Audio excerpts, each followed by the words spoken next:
commencer cette formation, je vais vous présenter le déroulé des sujets que nous allons voir ensemble. Tout d'abord, en introduction, il faut savoir que le cancer du sein est le premier cancer en France et qu'il touche plus de 50 000 femmes par an. C'est donc un enjeu très important de santé publique pour lequel il a été mis en place un dépistage organisé pour toutes les femmes à partir de 50 ans.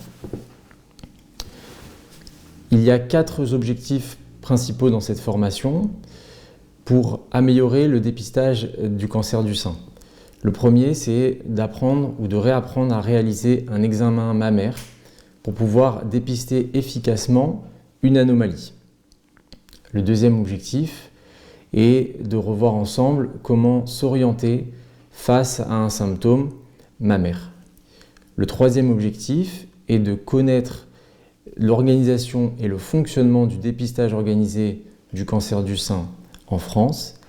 Et le dernier objectif est de savoir repérer pour mieux orienter les patientes qui ont un risque spécifique et qui sortent du contexte du dépistage organisé pour la population générale. Le premier module sera un module qui comprend des rappels d'anatomie et de physiologie. Nous reverrons les différentes étapes de développement de la glande mammaire et les anomalies possibles au cours de ce développement. Nous reverrons également l'anatomie et l'histologie normale de la glande mammaire. Et enfin, nous dirons un mot sur la physiologie de la lactation qui est la fonction principale du sein. Dans le deuxième module, nous allons nous intéresser au dépistage clinique des pathologies mammaires. Nous reverrons donc comment réaliser un examen mammaire et la conduite à tenir en cas de palpation d'une masse, qui est le cas le plus fréquent. Également, nous verrons comment prendre en charge et diagnostiquer un écoulement mamelonnaire, qui est une prise en charge spécifique. Nous reverrons aussi les principales dermatoses qui concernent le sein et l'aréole. Enfin, nous reverrons les indications et le déroulement des principaux examens en imagerie mammaire. Dans le troisième module, nous nous intéresserons à l'épidémiologie et à la prévention du cancer du sein. Nous referons un point sur les principales données épidémiologiques du cancer du sein en France et dans le monde. Nous reverrons ensemble les différents facteurs de risque de développer un cancer du sein, ainsi que les actions qui peuvent être mises en place pour prévenir le développement de cette pathologie. Nous apporterons une attention toute particulière sur les formes héréditaires de cancer du sein et également nous reverrons les surveillances spécifiques pour ces patientes à haut risque de cancer du sein. Dans le module 4, nous allons nous intéresser spécifiquement au dépistage et au diagnostic du cancer du sein dans le cadre du dépistage. Nous reverrons donc les modalités du dépistage organisé.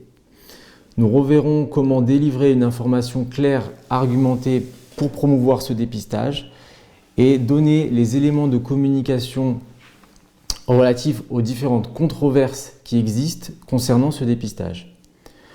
Par la suite, au cours du dépistage, les patientes peuvent se voir indiquer des examens pour un prélèvement histologique. Nous reverrons donc les différentes modalités des prélèvements mammaires et nous referons un point sur les différentes histologies du cancer du sein et leur implication en clinique. Dans le module numéro 5, nous nous intéresserons au suivi et à la prévention des récidives après un cancer du sein. Nous reverrons donc les modalités de surveillance d'une patiente qui a été prise en charge pour un cancer du sein. Nous reverrons également comment dépister une rechute d'un cancer du sein. Et nous nous intéresserons également aux différents aspects de l'après-cancer du sein et particulièrement son retentissement sur la qualité de vie des patientes. Enfin, le module 6 s'intéressera aux tumeurs bénignes du sein et à leur risque oncologique. Nous passerons donc en revue les différentes tumeurs mammaires bénignes, qu'elles soient à faible risque ou à haut risque carcinologique, particulièrement la maladie fibrokystique mammaire, et nous verrons comment adapter le dépistage du cancer du sein chez ces patientes de façon spécifique. Pour compléter cette formation, nous proposons 3 modules complémentaires concernant la prise en charge du cancer du sein. Nous verrons donc les stratégies thérapeutiques à proposer dans différentes situations pour les cancers du sein. Puis nous aurons un module spécifique à la chirurgie du cancer du sein. Et enfin, un dernier module spécifique au traitement adjuvant du cancer du sein.